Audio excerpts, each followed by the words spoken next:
Hello everyone and welcome to infinity and beyond. और आज हम कंटिन्यू करने जा रहे हैं जो पिछली क्लास में थोड़ा था वहां से, पर उससे पहले एक वाला एग्जांपल जिसमें कि हमारा जो स्ट्रॉन्ग एसिड होता है, जो स्ट्रॉन्ग एसिड क्या हो गया जो स्ट्रॉन्ग एसिड होता है वो अगर हमारा वीक बेस के साथ रिएक्ट करता है तो वो सॉल्ट जो फॉर्म करता है उसमें थोड़ा एसिडिक कैरेक्टर होता है, जो पिछली बार मुझे एग्जाम्पल नहीं याद आया था। तो उसका एक एग्जाम्पल है अमोनियम हाइड्रोक्साइड। इसमें हमारा क्या होता है कि मतलब ये NH4OH या फिर इसे हम अमोनियम हाइड्रोक्साइड बोलते हैं। तो ये अकेला ऐसा बेस होता है जो कि बिना किसी मेटल, इसमें कोई मेटल नहीं होता, मतलब इसमें जो जिनसे भी फॉर्म हुआ है वो सब नॉन मेटल है। यानी कि अभी तक हमने देखा था NaOH वगैरह। NaOH एक बेस था जिसमें कि इधर पे NaOH मतलब Na सोडियम जो है वो मेटल है, MgOH का होल ट्वाइस जो कि एक बेस है। अभी तक हमने जिसका कि नाम नहीं देखा, अभी तक हम NaOH ही देखते आ रहे हैं। पर इसे हाइड्रोक्साइड्स वाला जहाँ आपको दिखे वो बेस होता है। मतलब ये हम कॉन्फिडेंटली बोल सकते हैं जहाँ हमें ऐसा हाइड्रोक्साइड टाइप का दिखेगा वो बेस होता है। पर हम ये नहीं कह सकते कि सिर्फ हाइड्रोक्साइड से ही बेस होता है। आगे जाके हम क्लास में पढ़ेंगे 11th क्लास में कि आर्हेनियस थ्योरी क्या होती है, ब्रोंस्टेड लॉरी थ्योरी क्या होती है, वो इससे थोड़ी एडवांस थ्योरी होती है। पर जो ये अकेला ऐसा बेस होता है जिसमें कि खाली मतलब जिसमें कि कोई मेटलिक एलिमेंट नहीं होता है। ये पूरे के पूरे नॉन मेटल से फॉर्म होता है। इसमें जो नाइट्रोजन है वो भी नॉन मेटल है, ऑक्सीजन भी नॉन मेटल है, हाइड्रोजन भी नॉन मेटल है। तो ये एक अकेला ऐसा बेस होता है जो कि नॉन मेटल से फॉर्म होता है। तो ये बेस काफी वीक बेस होता है। इसका एग्जांपल वीक बेस का, अगर हम किसी स्ट्रॉन्ग एसिड के साथ रिएक्ट करा दें जैसे कि H2SO4 या HCl, तो जैसे HCl के साथ अगर हम रिएक्ट करें तो एक हमारा सॉल्ट फॉर्म होता है अमोनियम क्लोराइड। अभी हम उतना इसका यूज केस नहीं पढ़ेंगे, पर काफी चीजों में यूज आता है। और वाटर तो फॉर्म होगा ही।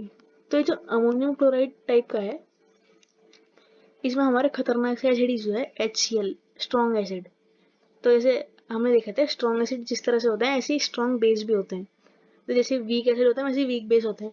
तो इस केस में क्या होता है HCl जो कि एक स्ट्रॉन्ग एसिड है, स्ट्रॉन्ग एसिड, और ये वीक बेस है, तो ये जो सॉल्ट बनेगा थोड़ा स्लाइटली एसिडिक सॉल्ट होगा। तो बस ये बात रह गई थी पिछली क्लास में, और बाकी इस क्लास से कंटिन्यू करते हैं। तो मतलब ये एग्जाम्पल जो होता है वो एग्जाम्पल होता है स्ट्रॉन्ग एसिड और वीक बेस का। अब इस क्लास से कंटिन्यू करते हैं कि जो मेटल ऑक्साइड्स हैं वो एसिड्स के साथ रिएक्शन जब हम करते हैं, रिएक्शन जब करती हैं तो क्या फॉर्म होता है, कैसे प्रोडक्ट फॉर्म होता है। तो वही जहाँ भी हम मेटल जहाँ पे हम देख रहे हैं, अगर हम एसिड्स के साथ रिएक्ट कर रहे हैं तो सॉल्ट तो फॉर्म होना ही है। मतलब अभी तक आपने देखा मेटल सॉल्ट तो हर जगह फॉर्म हो रहा था। जैसे एसिड और बेस रिएक्ट कर रहे हैं तो सॉल्ट यहाँ पे ही फॉर्म हो रहा है। एसिड और मेटल रिएक्ट कर रहे हैं वहां पे सॉल्ट फॉर्म हो रहा है। मतलब जहाँ पे एसिड किसी के साथ रिएक्ट करेगा, मतलब एसिड एसिड के साथ नहीं रिएक्ट करना, एसिड को किसी और चीज के साथ हम रिएक्ट कराएंगे तो सॉल्ट फॉर्म होगा। जैसे मेटल है बेस के साथ रिएक्ट करने पर भी सॉल्ट फॉर्म कर रहा है, सॉल्ट तो फॉर्म होना ही है। पर अभी तक हमने क्या देखा, जहाँ पे मतलब मेटल नाम आ गया और एसिड आ गया कहीं पे, तो उधर पे जो होगा वो मेटल सॉल्ट फॉर्म होगा। तो वही बात इसके संग प्रोडक्ट चेंज होता है। पर प्रोडक्ट पिछली बार हमारा वाटर और सॉल्ट फॉर्म हुआ था, पर पिछली बार वाला सॉल्ट थोड़ा अलग तरह का था, इस बार वाला सॉल्ट जो होगा थोड़ा अलग तरह का होगा। तो मेटल ऑक्साइड यानी कि MxOY, मतलब हमें पता नहीं यहाँ पे। जैसे अगर हम मैग्नीशियम ऑक्साइड की बात करें तो उसमें तो Mg का भी X की जगह 1 आएगा और O की जगह भी 1 आएगा। पर अगर हम ऐसे सोडियम ऑक्साइड की बात करें तो उसमें हमें सोडियम 2 चाहिए होते हैं और एक ऑक्सीजन Na2। तो यहाँ पे हमारा क्या होगा, X की वैल्यू 2 हो जाएगी और O की वैल्यू 1 हो जाएगी।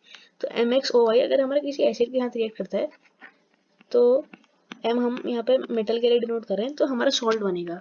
तो सॉल्ट कहाँ से बनेगा, वो इसी एसिड का जो रेडिकल एनाइन वाला रेडिकल होगा वो इधर वाले मेटल के साथ चला जाएगा। तो जैसे हमारा एग्जांपल क्या है कॉपर ऑक्साइड का, ये ऑक्साइड कौन सी वाली है, ये हमारी Cu1 ऑक्साइड।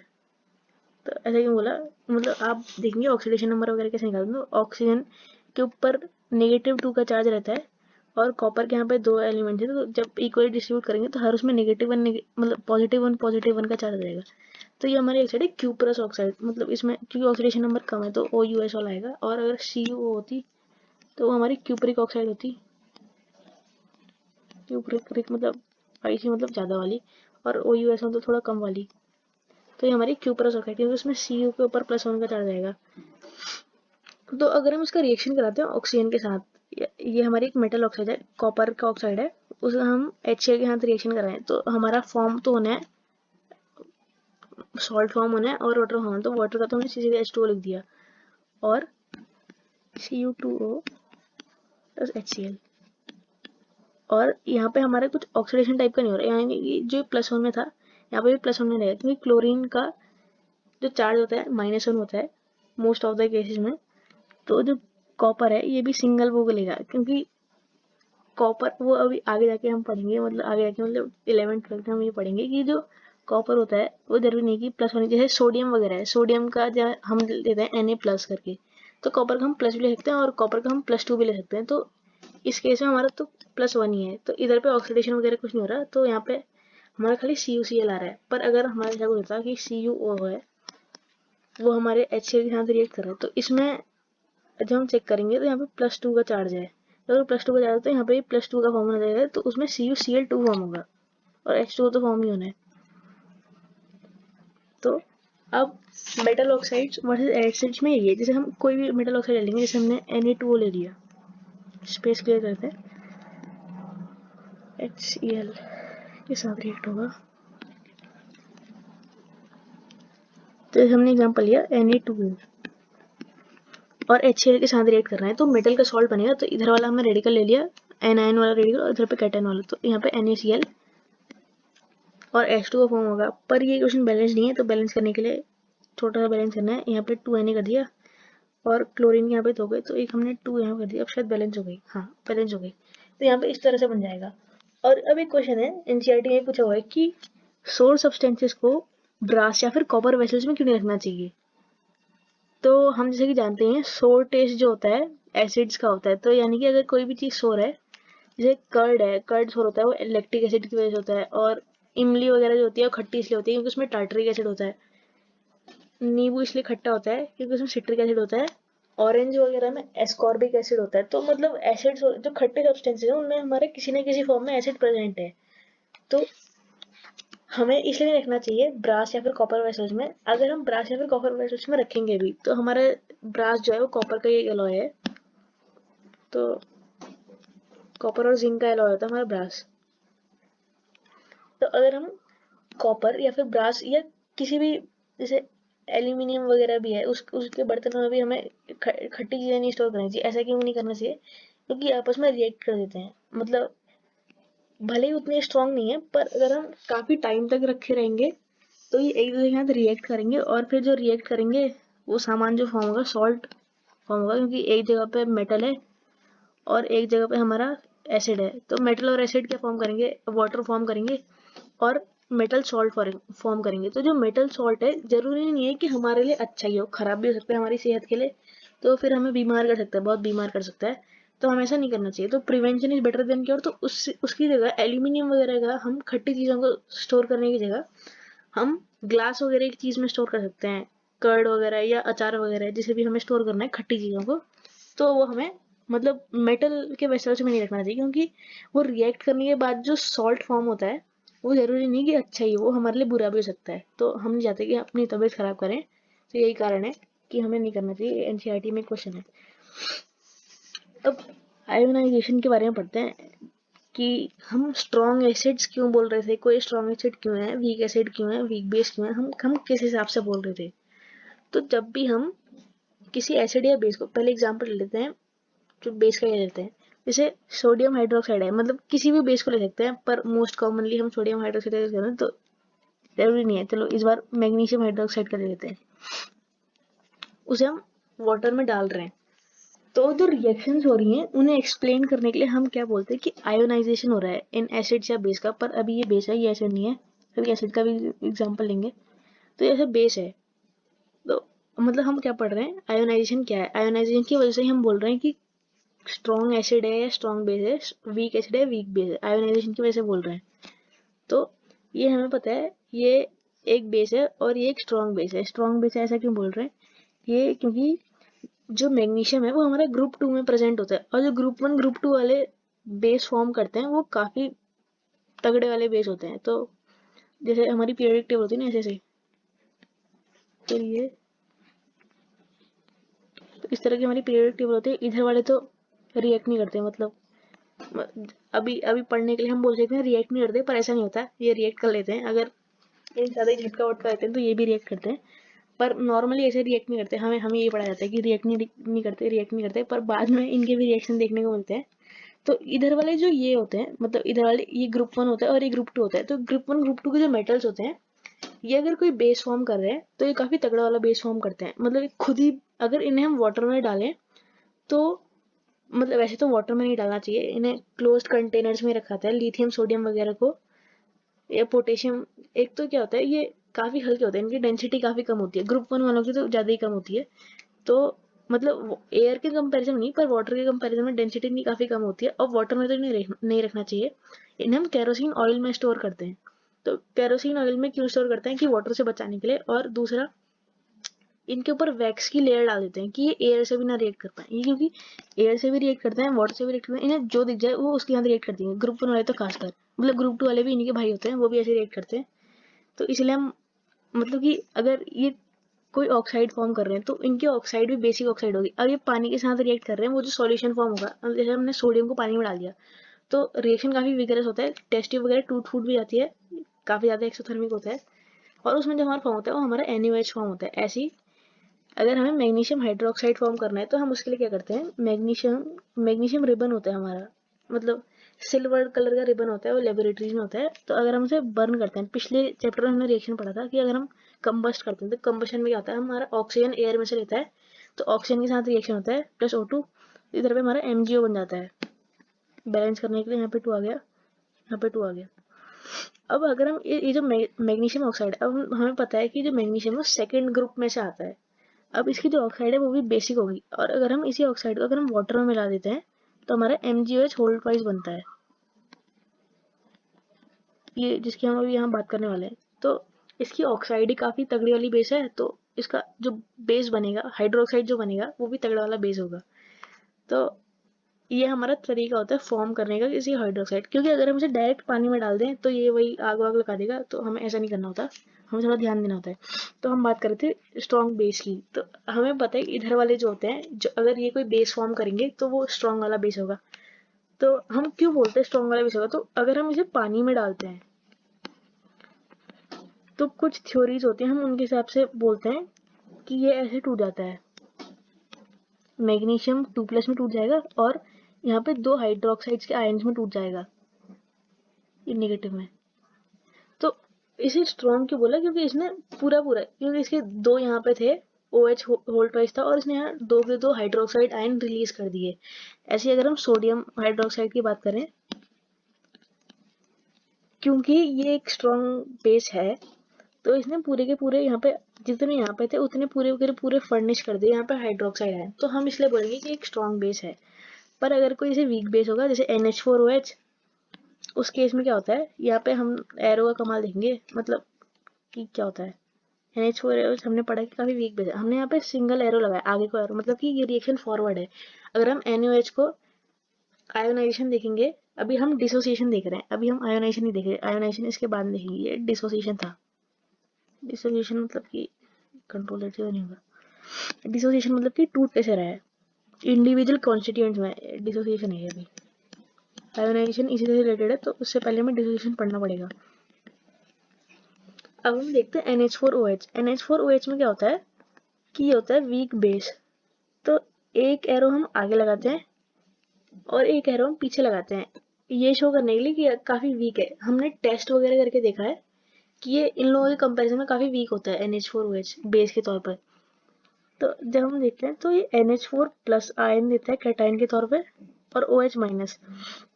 और ये क्यों वीक बेस है, क्योंकि ये तो सारे, मतलब कि जिन जिन से बना है, यहाँ पे सोडियम, ये हाइड्रोक्साइड, ये जो बेस फॉर्म है ये मेटल से बना है, और यहाँ पे एक भी मेटल नहीं है, ये सब नॉन मेटल से फॉर्म है, तो ये वीक बेस इसीलिए है। तो वीक बेस है, ये शो करने के लिए काम करते हैं, एक एरो, आधा एरो यहाँ ऊपर और आधा एरो पीछे को, मतलब कि ये फॉर्म भी कर रहा है और दोबारा से कंबाइन भी कर जा रहा है, तो ये वीक बेस है। तो अब हम वाटर में देखते हैं, ये तो हमारा डिसोसिएशन हो गया, पर अगर हम इसे साथ में वाटर जोड़ दें, वाटर जो हमारा डिसोसिएट होता है H2O, अब हम इसी की तरह देख रहे हैं H+ में और OH- में। तो अब जब हम लेफ्ट साइड को लेफ्ट साइड के साथ ऐड कर लेंगे और राइट साइड को राइट साइड के साथ ऐड कर लेंगे, तो जैसे हम देखेंगे कि सोडियम है, मतलब ये वाला है, तो NaOH को जब हम वाटर के साथ डालेंगे तो Na प्लस ऑप्टेन होगा और H प्लस ऑप्टेन होगा। तो कुछ नहीं होता, ये आपस में, देखो अब देखते हैं।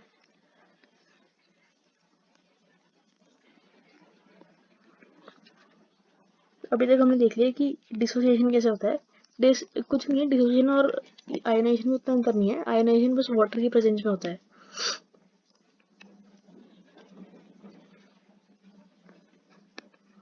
तो यहाँ H2 है, ये H प्लस देगा और OH माइनस देगा। तो अब लेफ्ट को लेफ्ट के साथ ऐड कर लेंगे, राइट को राइट के साथ ऐड कर लेंगे, तो NaOH वाटर के साथ रिएक्ट करने में उतना कुछ अंतर नहीं आता, एसिड बस डाइल्यूशन हो जाता है। तो यहाँ पे NaOH ही फॉर्म होगा। मतलब जो डिसोसिएशन होता है, ये जो आयन में टूट रहा है, डिसोसिएट हो रहा है, तो आयन ये होगा वाटर की प्रेजेंस में, ऐसे ही नहीं टूटेंगे आयन्स ये।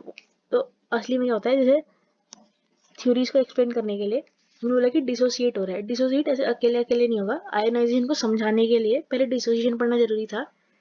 और ये जो डिसोसिएशन होगा भी, तो ये पानी के एब्सेंस में नहीं होगा, पानी की प्रेजेंस में ही होगा। तो मतलब एक तरह से बोल सकते हैं लगभग सेम सेम ही है। पर आयोनाइजेशन, हाँ एक तरह से बोल सकते हैं सेम सेम है, इसको भी वाटर की प्रेजेंस में ही होना होगा। तो जैसे अब हमने इसे पानी में डाल दिया, तो जो सोडियम प्लस है इसके साथ जो वाटर के जो निगेटिव वाले आयंस थे ये इसे घेर लेंगे, तो OH माइनस ने इसे जगह जगह से घेर लेंगे अलग अलग।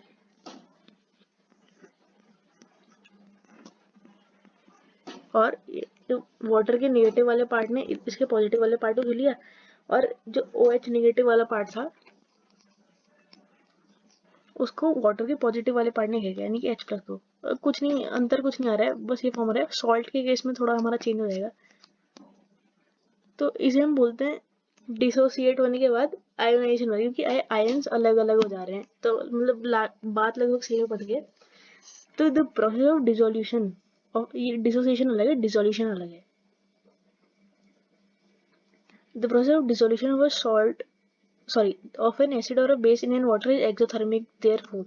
मतलब ये बात हमारी वो हो गई कि एसिड या फिर बेस को अगर हम वाटर में डालते हैं तो ये काफी एक्सोथर्मिक होता है, मतलब एसिड हो चाहे बेस हो। तो इसीलिए अगर हम डाइल्यूट करना चाहें तो हमें डाइल्यूट, जैसे हमने बताया कि हमें एसिड में वाटर नहीं डालना होता, हमें वाटर में एसिड डालना होता है, क्योंकि काफी एक्सोथर्मिक होता है। तो अगर हम एसिड में वाटर डाल देंगे तो चीजें खराब हो जाएंगी। एसिड में वाटर डालेंगे तो स्प्लैश आउट हो जाएगा, या बेस में वाटर डालेंगे तो स्प्लैश आउट हो जाएगा। तो उसकी जगह में वाटर में एसिड या बेस डालना चाहिए, वो भी कम कम क्वांटिटी में, क्योंकि एक्सोथर्मिक होता है।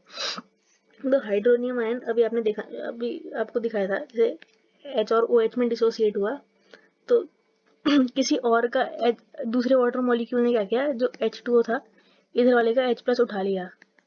मतलब असली में नहीं उठाते, बस एक्सप्लेन करने के लिए।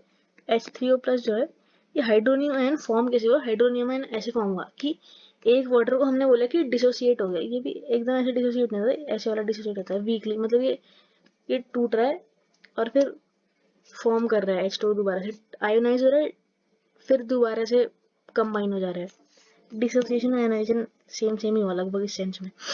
तो इसमें हमारा H3O आयन ऐसे फॉर्म हुआ कि एक वाटर मॉलिक्यूल लगभग टूटा फूटा और दूसरे वाटर मॉलिक्यूल ने इसका H प्लस ले लिया। क्यों लिया, ये इसलिए लिया कि जो हमारा ऑक्सीजन है वो हमारा वाटर मॉलिक्यूल थोड़ा ऐसा टाइप का होता है, थोड़ा बेंट टाइप का होता है। बेंट मतलब स्पेस खाली करना पड़ेगा।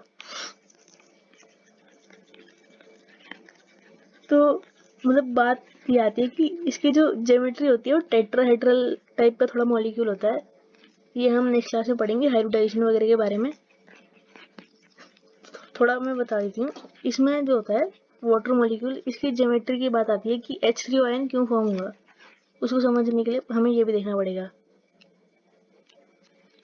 तो जो हमारा वाटर था वो टेट्राहेड्रल, मतलब क्या होता है कि उसे सिलसिला ऐसा होना चाहिए, ऐसा ऐसा ऐसा ऐसा ऐसा। ये एक 2D में आप देख रहे थे, ऐसा नहीं है।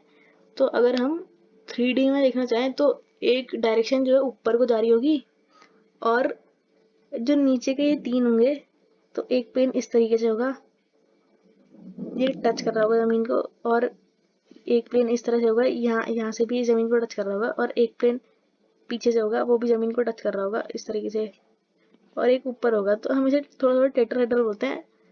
ये 3D शेप होता है, 2D में नहीं समझ सकते। तो असली में क्या हो रहा है, किन्हीं दो के बीच, किन्हीं भी दो को आप देखें तो 109.5 लगभग इतना एंगल बनता है, 109.5 डिग्री या फिर 109 डिग्रीज 28 मिनट्स लगभग इतना एंगल बनता है। तो मतलब कि अगर आप ये 3D शेप है, तो अगर आप किन्हीं दो को ले लें तो यानी ये और ये, तो यहाँ पे भी 109 डिग्रीज 28 मिनट एंगल बन रहा होगा। इन दो को लेंगे तब भी उतना ही बन रहा होगा, इन दो को लेंगे तब भी उतना ही बन रहा होगा। तो टेट्राहेड्रल शेप ये होता है, असल में ये होना चाहिए। तो पर इसमें क्या होता है, अभी आपको ये शायद चीज़ें उतनी समझ में नहीं आएंगी, पर वाटर मॉलिक्यूल से H3O प्लस हाइड्रोनियम आयन क्यों फॉर्म हो रहा है, थोड़ा समझने के लिए थोड़ा सा पढ़ना पड़ेगा। पर इसमें क्या होता है, जो ऑक्सीजन में ये हमारे पास दो ऐसे हमारे जो इलेक्ट्रॉन्स होते हैं वो बच जाते हैं, क्योंकि अभी अभी तो हम ऑर्बिट्स के बारे में पढ़ रहे हैं, पर नेक्स्ट क्लास में हम ऑर्बिटल्स के बारे में पढ़ेंगे, तो आपको ये चीज़ काफ़ी अच्छे से समझ में आ जाएगी। तो जो ये किसी के साथ रिएक्ट नहीं करते, मतलब ये जो रिएक्ट नहीं करते ऐसा नहीं है, मतलब ये रिएक्शन ऐसे खाली पड़े होते हैं। ये इलेक्ट्रॉन, ये दो इलेक्ट्रॉन है तो ये खाली पड़े हुए हैं। तो ये H प्लस है, H प्लस मतलब कि हाइड्रोजन में एक ही एटम था वो भी चला गया, तो अब बेचारे के पास कुछ है ही नहीं, मतलब कोई इलेक्ट्रॉन ही नहीं है उसके पास। तो इसे यहाँ दो इलेक्ट्रॉन दिखते हैं। तो मतलब जो पहली शेल होती है, जो के शेल होती है, उसमें हमने पढ़ा हुआ है कि एक इलेक्ट्रॉन है यहाँ पे, तो एक इलेक्ट्रॉन ही चाहिए होता है पूरा करने के लिए। पर H प्लस में तो एक भी इलेक्ट्रॉन है, तो यहाँ पे दो इलेक्ट्रॉन दिखते हैं, तो वो उसके इलेक्ट्रॉन चुराने के लिए वहां जाता है। अब वो भाग तो सकता नहीं है, तो हमारा H3O प्लस आयन बन जाता है। इस तरीके से आप समझ सकते हैं। तो इसे हम हाइड्रोनियम आयन बोलते हैं। तो वाटर में कुछ थ्योरीज को, कुछ चीज़ों को एक्सप्लेन करने के लिए हमने बोला है कि H3O आयन फॉर्म होता है। मतलब असली में फॉर्म होता है कि नहीं होता है इससे फर्क नहीं पड़ता, हमें थ्योरीज एक्सप्लेन करनी है, इसीलिए हम बोलते हैं कि ये चीज़ें फॉर्म हुई हैं। मतलब खाली थ्योरीज को एक्सप्लेन करने के लिए ये सब चीज़ें हैं। असली में फॉर्म हुआ है कि नहीं हुआ है इसके अभी शायद हमें एविडेंस भी नहीं मिला है, पर सब चीज़ें भाड़ में जाए, हमें अपनी थ्योरीज एक्सप्लेन करनी होती हैं। तो अब हम स्प्लिटिंग ऑफ सॉल्ट्स के बारे में पढ़ते हैं। अभी पढ़ना है आयन, जैसे हमने आयोनाइजेशन पढ़ लिया, एसिड्स कैसे आयोनाइज हो रहे हैं, ऐसे सॉल्ट्स अभी बेस का पढ़ा है। एसिड भी इसी तरह से आयोनाइज होते हैं, जैसे H2SO4 है। तो H2SO4 हम बोल रहे हैं कि काफ़ी स्ट्रॉन्ग बेस है। तो जैसे स्ट्रॉन्ग एसिड, स्ट्रॉन्ग बेस और वीक बेस के बारे में हमने पढ़ा है कि वीक बेस में ऐसे वाला एरो आता है और स्ट्रॉन्ग बेस में ऐसे वाला एरो आता है। तो एज ये स्ट्रॉन्ग एसिड है, तो इसमें क्या होता है कि एक एक करके देगा, ये H प्लस आयन देगा, तो इसमें क्या किया H plus plus HSO4 negative, मतलब एक चला गया, मतलब एक पॉजिटिव यहाँ चला गया तो एक नेगेटिव यहाँ जाएगा, ताकि जब कंबाइन करें H2SO4 पूरा न्यूट्रल रहे। और दूसरी स्टेज में क्या होगा कि HSO4 जो होगा ये थोड़ा वीक वाला होता है, इसमें कंबाइन भी करता है, पर ये स्ट्रॉन्ग है। तो मतलब ये वाला स्टेप थोड़ा वीक होता है, पर ये पूरा H2 देता हो, पूरे H2 वाला रिलीज कर देता है, वाला 2H प्लस रिलीज करता है, मतलब नहीं बोले ये जो एक H था इसने इसे भी रिलीज किया, और SO4 यहाँ पे 2 नेगेटिव हो गया। तो इधर पे इसने क्या किया, दो H प्लस आयंस रिलीज कर दिए। तो हमने वो भी स्ट्रॉन्ग रिलीज किया, भले ही वाला स्टेप उतना वो नहीं होता, मतलब इतना भी वीक नहीं होता जितना NH4OH का होता है, पर तब भी हम बोल सकते हैं इस स्टेप के कंपैरिजन में ये वाला स्टेप काफ़ी वीक होता है, पर उतना वीक नहीं होता है कि जितना हम CH3COH को उठा के कर लें। वो तो बहुत माशाल्लाह, वो तो काफ़ी कम आयनाइज करता है, CH3COO नेगेटिव और H नेगेटिव। मतलब इसके कंपैरिजन में ये वाला स्टेप काफ़ी स्ट्रॉन्ग होता है, पर ये वाले स्टेप के कंपैरिजन में ये वाला थोड़ा वीक होता है। पर ओवरऑल हम देखते हैं कि ये दो H प्लस रिलीज करता है, तो हम बोलते हैं ये स्ट्रॉन्ग है, और इसने इसकी टेंडेंसी है कि H प्लस रिलीज कर देगा आराम से, तो हम बोल रहे हैं कि एक स्ट्रॉन्ग एसिड है। ऐसी वीक बेस में ये जैसे हम देखेंगे CH3COH का, ये एकदम से रिलीज करता है H प्लस आयन, तो हम बोलते हैं कि एक वीक बेस है। तो ये इस डेफिनेशन के थ्रू होता है कि वीक एसिड कौन है, वीक बेस कौन है। डाइल्यूशन का हमने पढ़ लिया कि डाइल्यूशन कैसे करना चाहिए। डाइल्यूशन मतलब कॉन्सेंट्रेशन को रिड्यूस करना या फिर वाटर की क्वांटिटी को बढ़ाना किसी एसिड या बेस में, वाटर की क्वांटिटी को बढ़ाना या फिर उसकी कॉन्सेंट्रेशन को रिड्यूस करना, वाटर की क्वांटिटी को बढ़ाना। अब स्प्लिटिंग ऑफ सॉल्ट पढ़ते हैं कि जैसे हमने आयोनाइजेशन ऑफ एसिड पढ़ा, ऐसे ही स्प्लिटिंग ऑफ सॉल्ट, जैसे NaCl है तो स्प्लिट करके क्या बनेगा, Na plus Cl minus, MgCl2 क्या करेगा, स्प्लिट करके Mg2 प्लस और 2Cl माइनस, क्योंकि Mg की वैलेंसी 2 पॉजिटिव होती है। ऐसे ही कोई और एग्जांपल लेते हैं, जैसे Na2CO3, ये क्या फॉर्म करेगा, 2Na प्लस CO3 2 नेगेटिव। और एग्जांपल लेते हैं, जैसे अभी नाइट्रेट अभी हमने एक भी नहीं पढ़ा, NaNO3, ये डिसोसिएट करके या फिर स्प्लिट करके क्या देगा, Na प्लस NO3 नेगेटिव। और एक आधी एग्जांपल और देखते हैं, NaCl का देख लिया,